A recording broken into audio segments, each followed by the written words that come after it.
तो नमस्कार, मैं श्रीकांत प्रसाद एडवोकेट आप सभी का स्वागत करता हूं।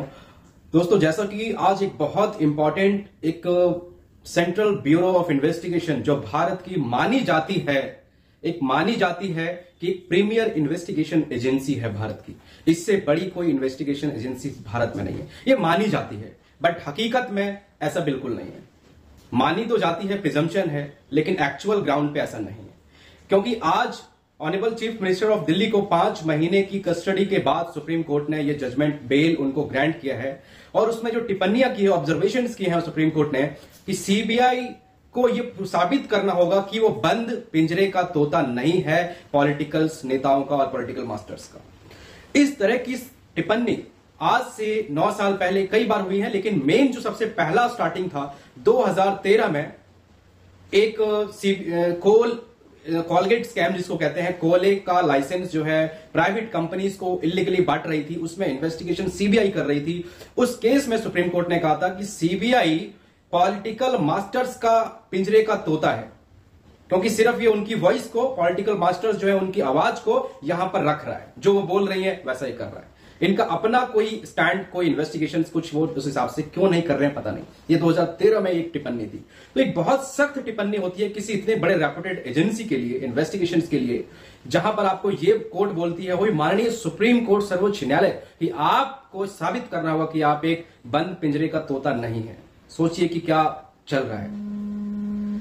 तो सीबीआई एक्चुअली आज सुप्रीम कोर्ट इस चीज पे गौर किया जजमेंट में कि जब एनफोर्समेंट डायरेक्टर के पीएमएलए केस में इनको बेल मिल गई थी डिस्ट्रिक्ट कोर्ट से, तो तुरंत ही सीबीआई कैसे उसको अरेस्ट करती है दूसरे सीबीआई के केस में जो एक्साइज स्कैम था। उस केस में जब 22 महीने एफआईआर के इन्होंने अरेस्ट नहीं किया, तो इमीडिएटली हरी में जैसे ही पीएमएलए में बेल मिली तुरंत अरेस्ट कर लिया, तुरंत के तुरंत। ये अनजस्टिफाइड लगता है सुप्रीम कोर्ट को, बिल्कुल ये है। तो पॉलिटिकल राजनीतिक षड्यंत्र के तहत ये चीज अब एलिस्ड है, जो कि था, जिसको कोर्ट ने भी आज थोड़ा माना कि ये पिंजरे की तरह, तोते की तरह काम कर रही है, और सुप्रीम कोर्ट ने उनको ऑनरेबल चीफ मिनिस्टर को बेल ग्रांट की है। तो एक बहुत सख्त टिप्पणियां होती है। और इससे मैं एक इंपॉर्टेंट चीज बताऊं कि अभी हाल फिलहाल में जो कोलकाता का भी इंसिडेंट हुआ है, आरजी कर मेडिकल वाला जो भी मैटर था, उसमें सीबीआई इन्वॉल्व हुई। लेकिन जब तक सीबीआई इन्वॉल्व हुई 1 दिन या 2 दिन के बाद इंसिडेंट का सामने आने में, तब तक तो सारी चीजें मिट चुकी थी, और मिट भी चुकी थी। उसके बावजूद सीबीआई अगर एक्सपर्ट होती, फॉरेन कंट्रीज के जैसे फोरेंसिक एक्सपर्ट्स में एक्सपर्टाइज होती, एक्सपर्ट्स होते, तो उस क्राइम सीन से थाउजेंड्स ऑफ एटलीस्ट 10-15 एविडेंस तो उठा सकती थी। जैसे कि कौन वहां पे उस रूम में गया, ले जाने का कुछ ट्रेस, लाने खुद वहां से निकलने का ट्रेस, बॉडी को वहां पे कैसे लाया गया, CCTV camera, cage of custody जो है, कैसे कैसे क्या क्या हुआ, वो सारी चीजें। लेकिन कुछ भी नहीं है सिवाय इसके कि ब्लूटूथ हेडसेट पाया गया। ये 2006 का जो मामला था, नेठारी हत्याकांड, जो ग्रेटर नोएडा का था, नोएडा का, जिसमें कितने बच्चों को वह व्यक्ति मार के खा गए थे, जो कि जब सीबीआई इस केस में पहुंची तो इस केस का कचड़ा हो गया। और इसमें कोई भी एक्यूज, जो डेथ पेनल्टी जिसको मिली थी, मोहिंदर सिंह और एक सुरेंद्र कोहली, मोहिंदर सिंह तो एक्विटेड हो गया और सुरेंद्र कोहली एक केस में कन्विक्टेड है, बाकी सब में इधर उधर हो गया।